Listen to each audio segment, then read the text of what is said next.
Hello everyone, my name is Arun Yadav. Here I will explain about what is Docker. We can install Docker in any operating system, but Docker engine run in natively on Linux. It is right in a Go language. First question arises in my mind. Why we need a Docker? Suppose if we want to share a project to another person who have a different system with a different dependency, then we use Docker to share the project.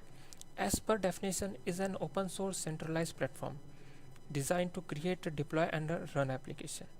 It uses the container of the host operating system to run the application, use the same Linux kernel as a system on the host computer rather than creating a whole virtual operating system. If I am talking about Docker architecture, it is divided into three parts: client, daemon and registry. In client section, user interact with daemon through API.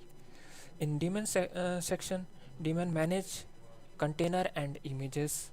If we are talking about registry or Docker Hub, here we push or pull the images. I- Thank you.